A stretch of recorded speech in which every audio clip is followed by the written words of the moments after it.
Hi everyone. Video में आपको स्वागत है। आज का वीडियो है कि बिल्डिंग में बीम जब बाइंडिंग करते हैं तो कहाँ लेप रखना चाहिए उसके बारे में डिस्कशन करने वाले हैं।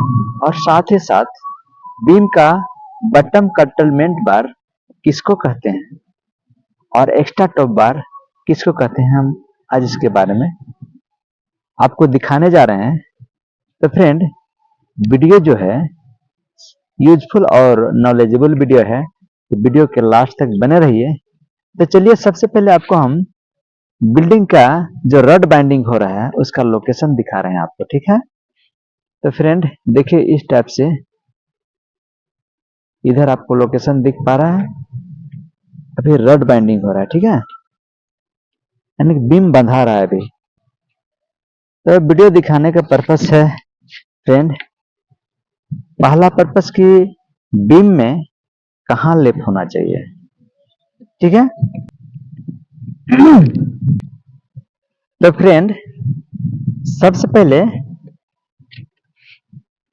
देखिए कि बीम में लेप कहाँ होना चाहिए।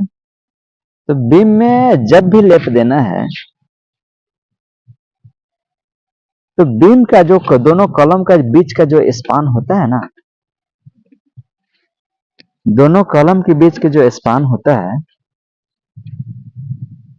उसको हम लेंथ बोलते हैं, ठीक है। जो क्लियर स्पान होता है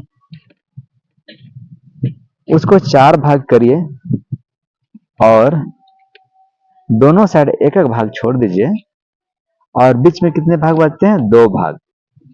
तो किनारे साइड एक एक भाग जो बच रहा है उसके अंदर लेप नहीं होना चाहिए। जब भी देना है तो स्पान के किनारे साइड से पहला भाग छोड़कर दूसरा भाग में लेप को देना है। जैसे आप यहां पर देखिए, यहां आप कलम देख पा रहे हैं और यहाँ पे लेप आप देख पा रहे हैं। लेप जो है यहाँ पे है, ठीक है।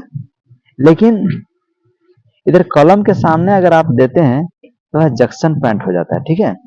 और जंक्शन पॉइंट में बहुत सारे रड होते हैं, तो इसलिए वहां पर नहीं दिया जाता है। जब भी देना है तो स्पान का L/4 करके पहला भाग छोड़ के दूसरा भाग में आप लेप दीजिए तो सही रहेगा और सही होता है, ठीक है। ये सब इंजीनियर का मानना है। तो फ्रेंड इस बात को आप लोग ध्यान दीजिए, ठीक है, कि लेप जब भी देना है तो कॉलम के आसपास नहीं देना है। पहले देख लीजिए कि दोनों कॉलम के बीच की डिस्टेंस क्या है। मान के चलिए कि 4 मीटर है, तो 4 मीटर का 4 भाग करिए तो 1 मीटर होगा, ठीक है। तो जब भी लेप देना है तो 1 मीटर कॉलम साइड से छोड़ करके दूसरा मीटर में आप दे सकते हैं लेप, ठीक है। यानी कि 1 मीटर के उधर दे सकते हैं अंदर, यानी कॉलम साइड नहीं, ठीक है। तो इस चीज को ध्यान देना है। और लेप जब भी देना है तो 50% के हिसाब से देना है। मान लीजिए 4 रड जा रहा है तो हम इस स्पान में, मान के चलिए कि मेरा 2 स्पान है, देख पा रहे हैं, एक तो इधर है ना। एक मान के चलिए इस कलम से लेकर के से इस कलम तक एक स्पान है, ठीक है। तो 4 रड मेरा मेन बार जा रहा है तो उसमें 50% यानी कि आधा, 4 का आधा 2 सरिये को यहाँ पर लेप देंगे, ठीक है। और 2 सरिये को कलम के उस पार देंगे और उस पार भी देना है। स्पान को 4 से डिवाइड करके देख लीजिए, जो कि एक एक भाग दोनों साइड से छोड़ देना है और बाद बाकी सेंटर में दीजिए तो सही है, ठीक है। जैसे देखिए यहाँ पे इस कलम से इस कलम के बीच में यहाँ पे लेप है, तो 2 लेप जो है देख रहे हैं, अल्टरनेट लेप है। एक तो फुल जा रहा है, एक साइड लेप है, फिर मतलब अल्टरनेट आप दीजिए। 4 गो अगर रड है तो 2 लेप यहाँ दीजिए, इस स्पान में दीजिए और अगला स्पेन में 50% जाने दीजिए।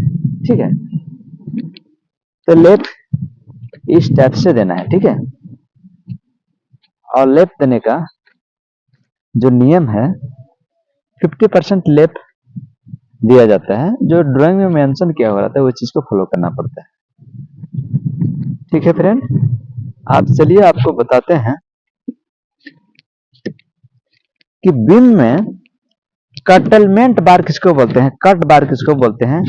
आप यहां पर देखिए, ये बीम को देख पा रहे हैं, ये बीम में मेन बार कितने हैं, 4 हैं, जो कि इस टाइप से जा रहा है। ठीक है, तो इस कलम तक देख पा रहे हैं आप। इसको बटम का कटलमेंट के बार जो है, इसका बटम में देखिए नीचे, यानी बटम का मतलब नीचे, आप देखिए यही है आपका कटलमेंट बार, जो कि ऑन पिन के ऊपर रेस्ट किया हुआ है।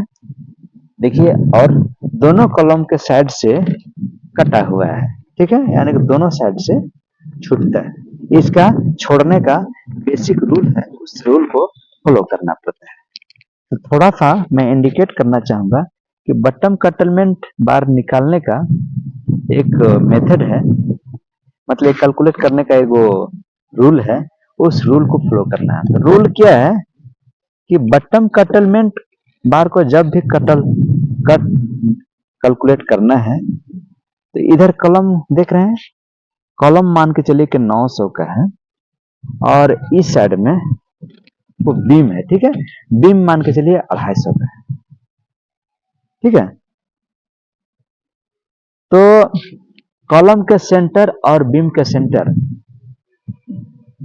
जितना उसके बीच के डिस्टेंस होगा, उस डिस्टेंस में आपको किनारे साइड से, यानी जिधर एंड पोर्शन है, जिधर किनारे साइड हो रहा है, जिधर लास्ट हो रहा है बीम, जैसे कि इस कलम की इस साइड देखिए, इधर आप लास्ट हो गया। ठीक है, इधर से आपको जितना आपको डिस्टेंस है, उसमें आपको 0.15 से मल्टीप्लाई करना होगा। जब मान के चलिए मेरा 4 मीटर का स्पान हुआ, तो फ्रेंड एक चीज पहले ध्यान दीजिए कि स्पान 2 तरह का होता है। ठीक है, एक होता है क्लियर स्पान और एक होता है इफेक्ट स्पान। तो कटलमेंट बार को जब भी मेजरमेंट करना है, तो इफेक्ट स्पान को यूज करना है। ठीक है, तो इफेक्ट स्पान किसको बोलते हैं, कॉलम के सेंटर से कलम के सेंटर तक, और कहीं अगर बीम है बीच आ रहा है, तो बीम के सेंटर को ही मानना पड़ेगा। ठीक है, तो जो भी इसको सेंटर टू सेंटर आपको डिस्टेंस निकलेगा, उसमें से एंड साइड से जितना भी डिस्टेंस होगा